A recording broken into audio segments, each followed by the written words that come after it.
Five Rings.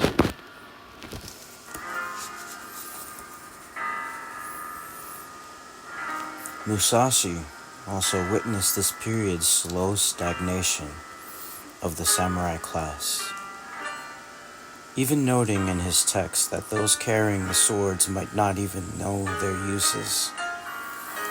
The five rings, the elements of earth, water, fire, wind, and expanse, that he splits in the work, are more than just his record of his school's combat teachings.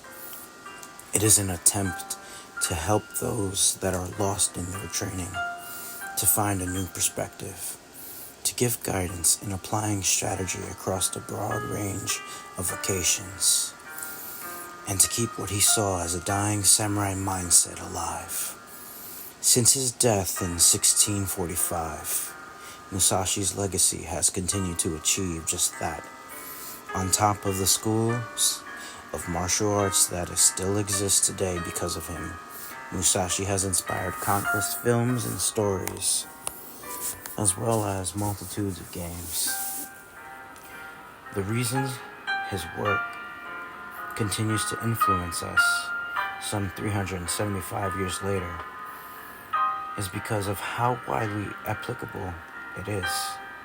Anyone can learn from Musashi's teachings, the mindset that he encourages his students to adopt, and his strategies for coming out on top apply not only to the original audience of martial artist students and military leaders, but also to corporate heads, athletes, and even casual readers.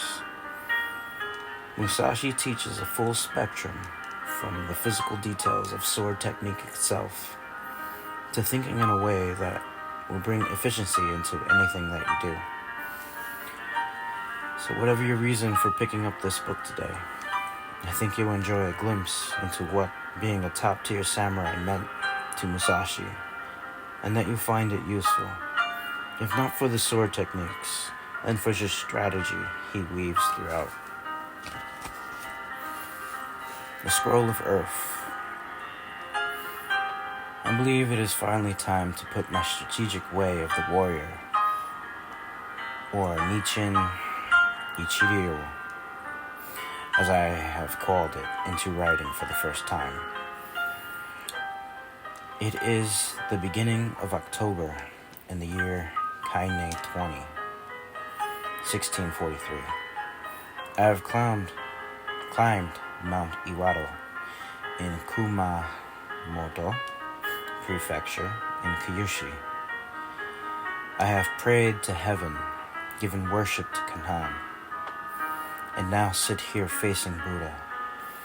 I am a warrior native to Haruno, by the name of Shimen Musashi no Kami Fujiwara no Genshin, and I have 60 years behind me. I have devoted myself to the way of the warrior since I was young, following my first real duel at the age of 13. My opponent was Shinsu Ryu, usernamed Adima Kiehe. At 16, I beheaded Akiyama of Dajima, a warrior known for his strength. At 21, I headed for Kyoto, where I had encounters with many of the finest warriors under the sun. Never once failing to claim victory, I continued to travel to various places and met warriors of many schools, but I have remained undefeated in more than 60 battles. That is how I spent my younger years, from age 13 to age 28 or 29. When I passed 30 years of age, I looked back over my past contests only to realize that my victories were not due to a mastery of the strategic way of the warrior. They were more likely to have been due to an innate talent for the way that stopped me from straying too far from divine truths, or because of some flaws in the opponents from other schools. Since that realization, I have worked tirelessly, morning and night, to forge an understanding of deeper truths. It was not until I reached 50 years of age that I finally came to truly understand the way of the warrior. Since reaching a perfect understanding, I have not needed to spend my years pursuing this path. Instead, the truths revealed to me by the way of the warrior spur me along the paths of other disciplines. In all of these, I have no master. Now, as I write this book, I do not borrow the ancient teachings of Buddhism or Confucianism, nor do I reference historical war chronicles or military strategies. This is simply a revelation of the true spirit of Nichiren Ichiryu. I take up my brush pen at dawn on the 10th day of the 10th month, with Kannon and heaven as my witness, and begin my chronicle. The strategic way is, in essence, the samurai's charter. It is of utmost importance for generals to practice this charter, and for their soldiers to know it. Yet there is currently not a single samurai on earth who truly holds an understanding of the way of the warrior. Of all the ways in the world, each and every practice path is followed as its practitioner pleases. First and foremost is the Buddhist path to salvation, and then the way of the words as paved by Confucianism, the path of doctors and their ways to heal all manner of illness, or poets teaching their ways of waka poetry, tea ceremony practitioners, archers, and the myriad of other artistic disciplines. All are followed because someone desires to do so. However, there are few who desire to follow the way of the warrior. The true path for the way of the warrior is a wholehearted dedication to both the literary and military ways, which are known collectively to the warrior as Bun Bu Ryodo. Even if a samurai is ill-suited to this path, it is their duty to strive for the way of the warrior, as much as their social standing allows. Generally speaking, however, I gather that the current generations of samurai believe that their path is simply a wholehearted acceptance of death. But accepting death is not something unique to the warrior class. Priests, women, farmers, and even the lowest class of society know their obligations and contemplate shame.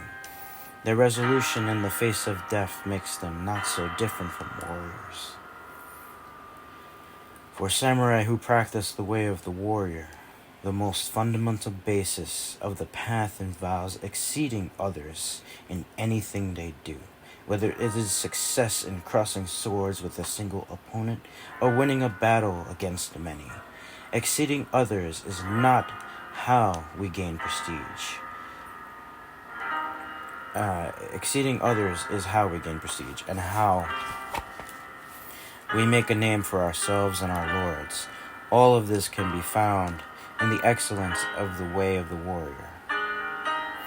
There are likely those who can't see how studying the way of the warrior would be useful in a real battle. To them, I emphasize that the true way of the warrior teaches precisely that your craft should be honed so that it can be used at any time and in any circumstance. What strategic way of the warrior means, whether in China or Japan, those who can understand and follow the path have come to be called masters of the strategic way. As a samurai, it is imperative to study this path. However, in recent years, the so-called strategic masters making their way in the world have actually mastered nothing more than the sword. In fact, it wasn't long ago that the attendants of the Hitachi province shrines, Kashima, and Katori, created schools that they claimed to be the teachings of deities, preaching their sword work far and wide. In contrast, the strategic way is a practical and beneficial art of 10 skills and 7 arts of the old. It is much more than just sword work. And to think of it in such a limited way eliminates all of its practicality. True comprehension of strategic sword work will not come from mere sword skills alone. nor, of course, will the ability to follow the principles of combat. On the whole, the people of the world turn their various crafts into wares for sale, themselves and their tools included. Wares for sale, themselves and their tools included. Wares for sale, themselves and their tools included. Of the two, the fruit and the flower, the world is filled with more flowers than actual fruit. This is especially true for the way of the warrior. There's an obsession with colorful displays by people showing off skills as though they are forcing flowers into bloom. People promote this and that dojo, but have no combat experience. They teach one path or learn another to try to reap the rewards of victory in battle. All these trends show the truth behind the well-known saying, unrefined strategy yields nothing but harm. Broadly speaking, there are 4 ways to make a living in the world. That of a farmer, a merchant, a samurai, or an artisan. That of a farmer, a merchant, a samurai, or an artisan. The first way is the path of agriculture. Farmers ready their tools to spend the year working with the seasons. They keep a close eye on the changes in spring, summer, autumn, and winter. This is the way of the farmer. The second way is the path of commerce. Sake brewers craft their wines and make their way in the world for the profits, contingent on the good and bad qualities of their product. The path of commerce is entirely one of making profit to earn a living. This is the way of the merchant. The third way is the path of the warrior. It is referred to as the warrior's path because a samurai not only makes their own equipment, but also understands the usefulness of each piece. Samurai who do not care to fashion their own equipment and therefore don't understand the merits of its use are lacking the right attitude. The fourth way is the path of the artisan. In the way of carpentry, carpenters make their way in the world by skillful use of various tools, building pieces exactly to plan. According to their precise rules, they are constantly honing their skills. These are the 4 paths of the samurai: farmer, artisan, and merchant. We shall take carpentry as an example for the strategic way. It is an easy comparison to draw since both are related to houses. There is an imperial house, the warrior houses, and the 4 noble houses of great lineage. We can mark the dissolution and endurance of houses. Schools and traditions are referred to as houses. It is because the label house is used in both the carpenter's and the samurai's path that I make the comparison. The word carpenter itself is written with the characters for great and artisan craft. And though the strategic way is written differently, it is a great artisan craft in itself, to put it on another way. Both require prudence and methodical planning, which is why I draw the comparison with the path of carpentry. Think carefully about what is written in these scrolls if you intend to learn the strategic way of the warrior.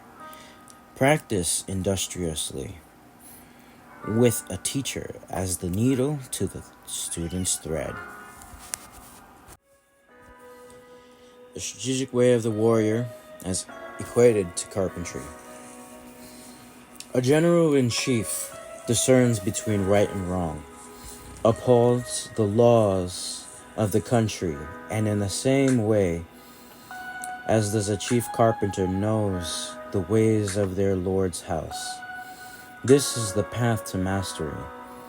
A chief carpenter remembers the dimensions of temple buildings, knows the plans for palaces and manages subordinates.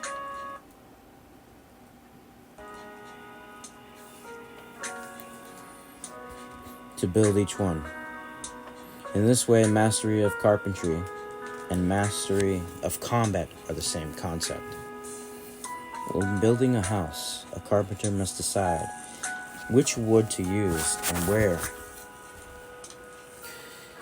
Beautiful, straight timber with no knots will become the exterior supports. Slightly knotted but straight and strong timber will be used as the rear support pillars.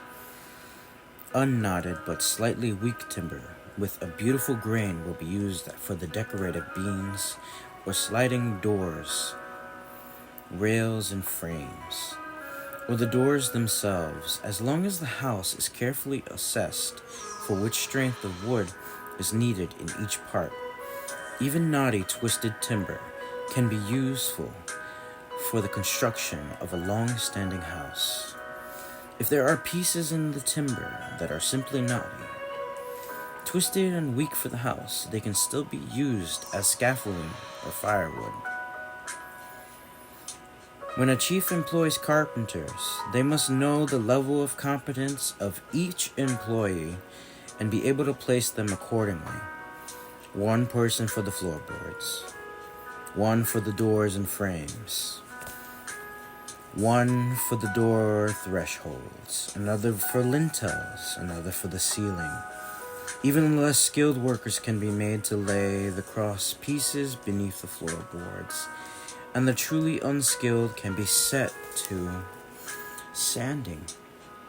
The job will go smoothly when everyone is given appropriate task.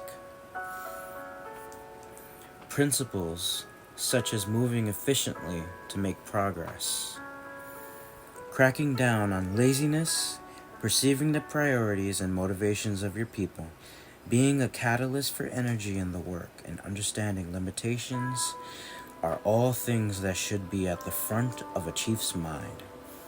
The principles of the strategic way are one and the same. Soldiers are quite a lot like trainee carpenters, sharpening one's own tools, making various replacement tools, and carrying them on their person. And their toolboxes is par for the course for a trainee carpenter. They follow instructions from the chief carpenter to chop the wood for pillars and beams, plane the shelves and floorboards, and carve intricate ornamentation. They dutifully make sure that everything from the smallest of intricate details to the long passageways through which horses are ridden are perfectly finished to plan. The carpenter who commits the tricks of the trade to muscle memory and has a strong handle on construction is sure to become a master builder. It is important for carpenters to keep well-sharpened tools, like the mind. Any spare time should be used fundamentally to maintain these tools. A carpenter uses those tools to make everything from shrine, cabinets to bookshelves, desk, lanterns, chopping boards, and even pot lids. So maintenance is of utmost importance. It is the same thing for soldiers. This is something that should be well thought over. A carpenter must take the utmost care to make sure that the wood doesn't warp, that the joints are aligned perfectly, and that everything is beautifully sanded, so it doesn't need polishing up later. Those who intend to study the strategic way must be similarly meticulous. Commit everything here to memory, scrutinizing the content word by word. This book is split into 5 ways. The main elements of each way are revealed in the scrolls of earth, water, fire, air, and expanse. In the scroll of earth, I talk about the overarching principles of the strategic way from the standpoint of my school. One cannot fathom the true meaning of the path with the sword skills alone. One must also perceive small details from among the big, and arrive at the deeper places from the shallow, to build stable ground upon which your path may run straight and true. I give the first scroll the name of Earth. Second is the scroll of water. The heart should be as water flows. Square or circular, water fits in its container. Drop or ocean, water grows and shrinks. I will write out the facets of Ichiryu so that they are as clear as the clear blue color of water. If you can discern the many truths of swordsmanship and master the ability to freely triumph over one's person, you will be able to triumph over anyone in the world. The frame of mind to win victory over someone is the same whether your opponent's number 1,000 or 10,000. A general of the army applying small concepts on the large scale is the same as making a great Buddha statue with a tiny scale model.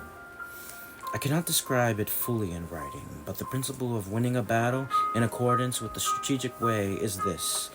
Appreciate the 10,000 things that are revealed from just one. This is the heart of my school, and I recorded it in this scroll of water. Third is the scroll of fire. I read about the combat forms in the scroll, whether a fire is an infernal or a small flame, it is always has a blazing spirit. That is why I use it to write about battle. The way of the war is the same for a one-on-one fight as it is for a 10,000-a-side battle. Some situations require us to think big and others to think small, which is most fitting requires most careful consideration. The bigger picture is easy to see, but the smaller details are not. By this, I mean that a large group will not change its goals too quickly, so it is easy to keep an eye on the big picture, but a single person may do as their individual thinking dictates, changing course at rapid speed and making it hard to predict the smaller things. Always keep this in mind. The matters of the scroll of fire describe mere moments in battle, but an important part of the way of the warrior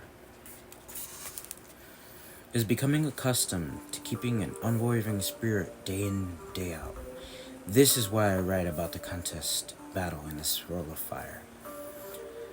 Fourth is the scroll of wind. In this scroll I write not about my own Nietzsche and Ichiryu, but about the various schools of the world. The winds of change bring about current trends, blow away the old, and howl through the houses of tradition.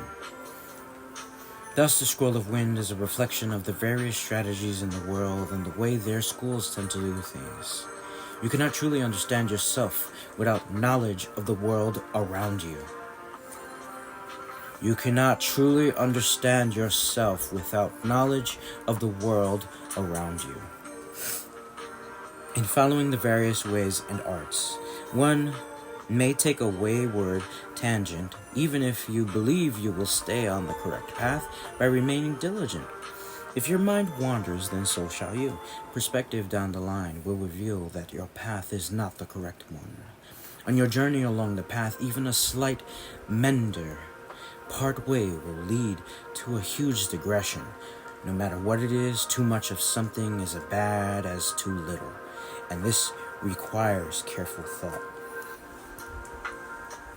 The worldwide assumption that other schools are only geared towards sword skill is absolutely correct. The principle of victory in battle and the techniques practiced in Mai, Nietzsche, and Ichiryu are vastly different from other schools. In order to give perspective on the other paths and trends, I write this scroll of wind. Fifth is the scroll of expanse. I write of the expanse, but how can I define the depths or threshold when it speaks of absence? When you learn the truth of the way, you are unbound by it. The way of the warrior itself is instinct and freedom, and it brings with it an unconscious and mysterious power to understand the rhythm of the moment. Your strikes will become instinctively of their own accord and hit perfectly. This is the essence of the expanse. I put down into words how one can naturally fall upon the true way of the scroll of expanse. Two swords as one, calling my Nietzsche and Ichiryu, school Nitan, Nito Ryu. I chose to name my school Nito because wearing two swords and one belt is the duty of warriors, generals and soldiers alike. In the past, the longer sword was called a tachi, and the shorter a katana. Now they are called katana and wakizashi, the later being the shorter sword. Anyone of a samurai status wears those two swords, though the reason for doing so is not documented in great detail. In our nation, wearing two swords at the waist is a symbol of the way of the samurai, whether the one wearing them knows their uses or not.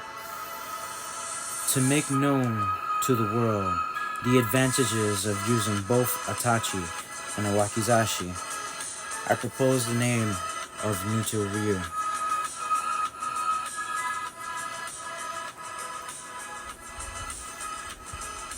Other weapons, like the spear and pole weapons, such as the naginata, are additional spare arms, the proper way to begin practicing the Niten Ichiryu.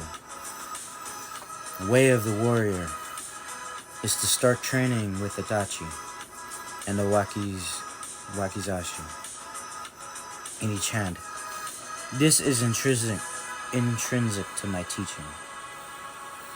When you are about to give up your life in battle, your sword should not be left in your belt as a last resort.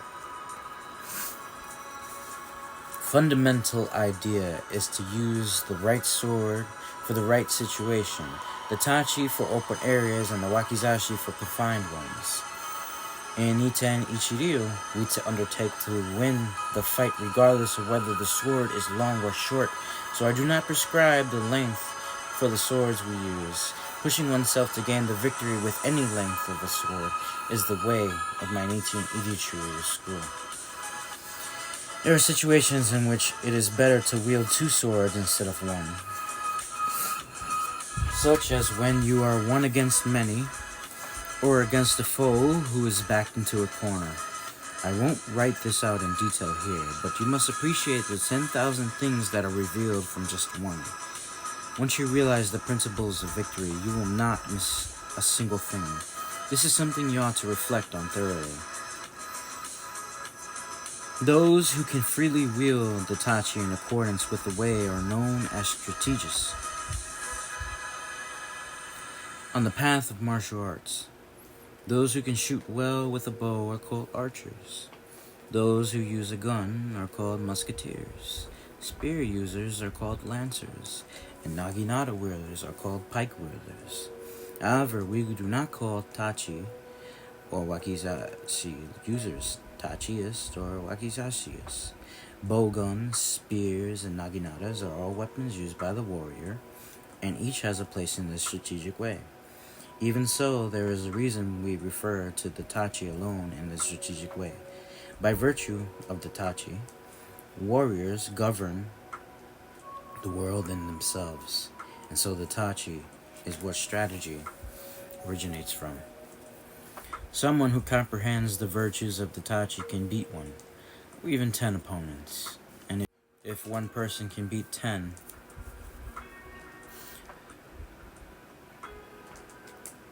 then 100 people can beat 1,000. And 1,000 people can certainly beat 10,000.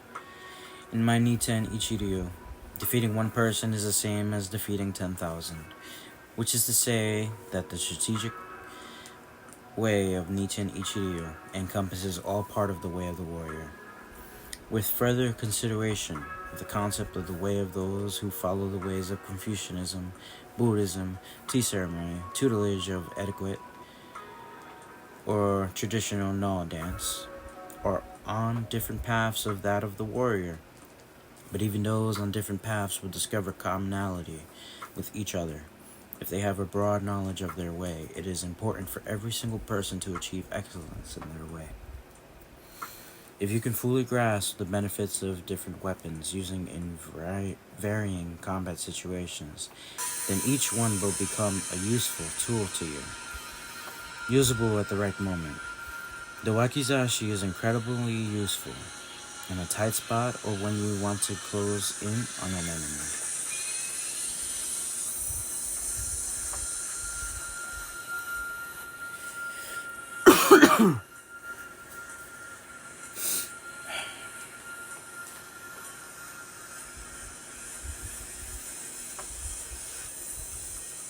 tachi is generally useful in any situation. The naginata falls short of the spear on the battlefield, and the spear is offensive, whereas the naginata is more defensive. In the hands of two equally skilled warriors, the spear is a little stronger.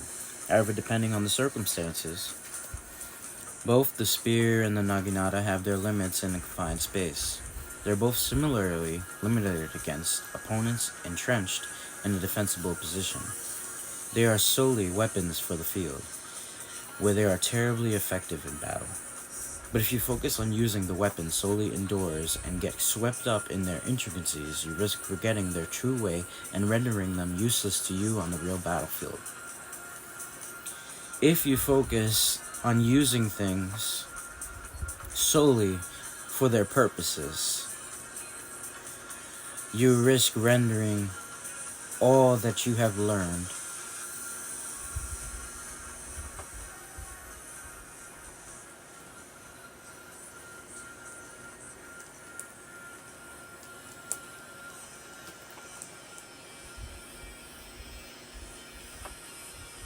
useless. The bow can be used in tactical maneuvers against enemies alongside a company of spear or other weapon users. Arrows can be fired with great speed, so bows are of particularly good use on an open and relatively flat battlefield. However, it is an insufficient weapon to use for a castle siege, or if the enemy is more than 36 meters away, about 118 feet. These days, it goes without saying that archery and indeed many of the military arts are for nothing but show, and their actual use is being neglected. Arts like this are not useful at all. When it comes down to using them, inside a castle is where a gun comes down into its own. It also has many advantages out in the field before a battle begins. But once the fighting has commenced, it is not as effective. A comparative advantage of the bow is that the arrows fired can be seen by the human eye, so the kills can be counted. Bullets, on the other hand, have the disadvantage of not being traceable with the naked eye. Think hard about this. It is important for horses to be responsive to reins and be well disciplined. In general, any tool of war should be up to the task. Your horse's walk, the cutting edge of your tachi or wakizashi, the stabbing point of your spear or naginata, your bow and gun should all be strong and unbreakable. It is also unacceptable to have a particular preference for weapons. Too much of something is as bad as too little. Instead of copying another weapon's choice, choose one that suits your mindset and feels right in your hand. It is wrong for generals and soldiers to harbor preferences for particular things. Working on this is important. All things have their own rhythm, and the way of the warrior is no different. The rhythm will not become clear without finely tuned training.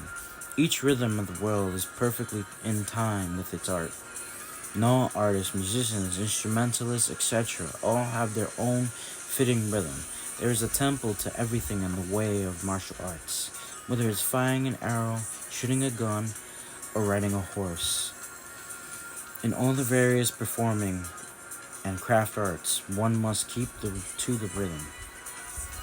There are even formless rhythms to the things we feel rather than see. Over the course of a warrior's life, there is rhythm serving one's lord well, and rhythm in the disgrace of exile.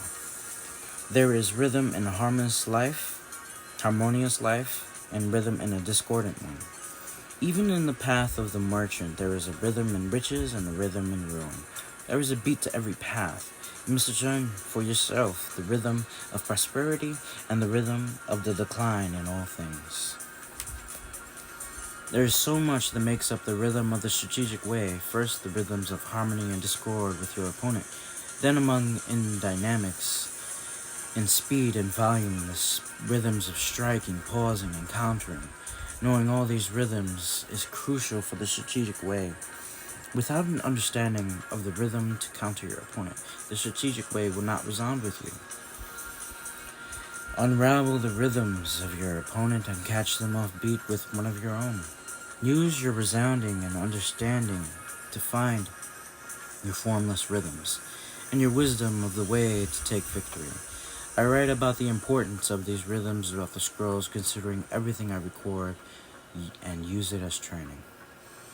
With consistent training, morning till night, your mind will be open and open itself to my school's strategic way of the warrior.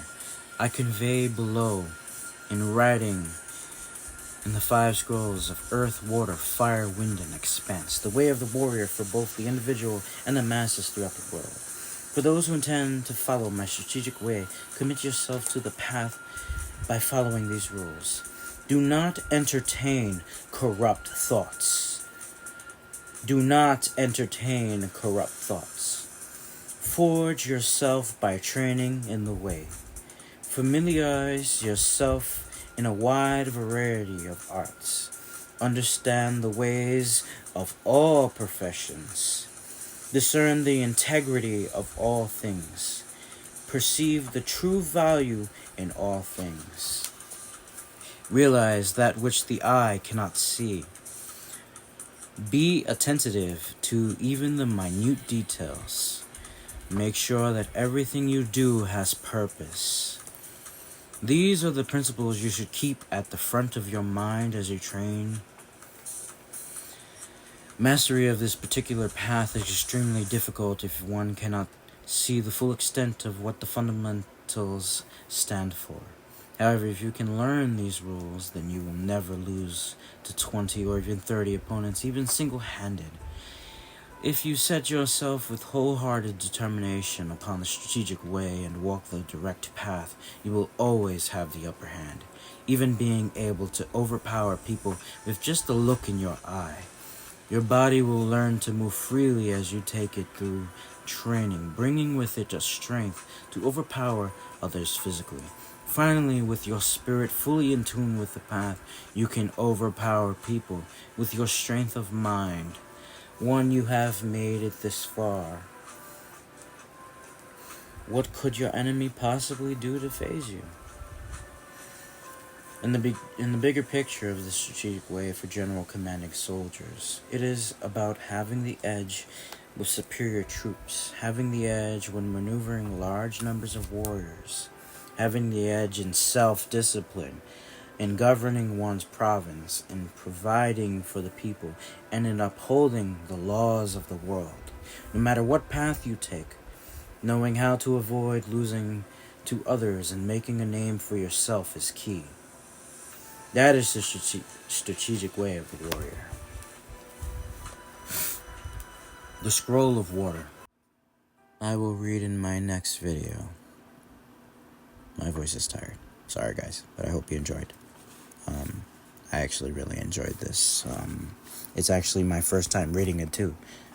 So I made a few mistakes, but there's a lot, you know. That's the Book of Earth right there, from the 5 Rings. It's a classic text by Musashi Miyamoto Musashi, the guy who started dual wielding. So they say, but I'm pretty sure somebody else did it. But the one in history that, you know, made a name for himself is this guy. So, yeah. Anyway, hope you guys enjoyed. Sorry, it's a long video, but it is a lot to read. And stay safe, everyone. And if you're ever feeling down, just know that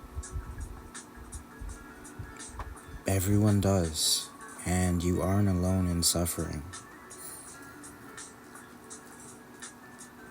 And keep fighting. You just have to keep fighting.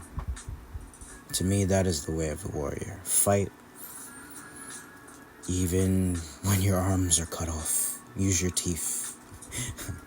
Use your feet. Use anything you have, you know, until you can't no more. That's all. Stay safe, everyone. And I'm sorry. Also, yeah, I'm sorry I didn't I didn't show myself with this, but I didn't really want to. So yeah, cause hey, you get it. I didn't want to. That's pretty much it. So sorry.